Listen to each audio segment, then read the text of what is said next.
জানেন কি, ভুরি ভুরি সুন্দরী পুরুষদের মতো নিয়মিত শেভ করেন।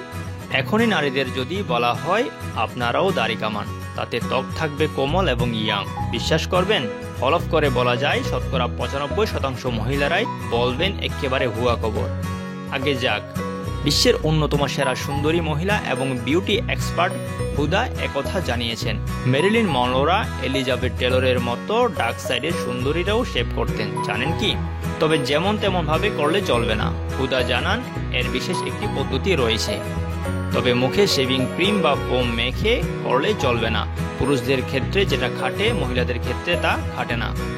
সাধারণত পুরুষদের তুলনায় মহিলাদের মুখের ত্বক নরম হয়ে থাকে। স্বীকার করুন বা না করুন, অনেক মহিলার মুখে প্রচুর লোম দেখা যায়। অনেকেই লেজার ট্রিটমেন্ট করিয়ে তা থেকে মুক্তির উপায় খোঁজেন, তবে লেজার থেকে অনেক ভালো কাজ দেবে রেজার, তবে তা সোজা রেজার হতে হবে। হুদা বলেন, যদি মুখ ভালো করে ভিজিয়ে শেভ করেন তবে সেসব স্থানের চুল অপেক্ষাকৃত মোটা ও শক্ত হয়ে যাবে। তাই মেকআপ সম্পূর্ণ মুছে একদম শুকনো মুখে শেভ করতে হবে।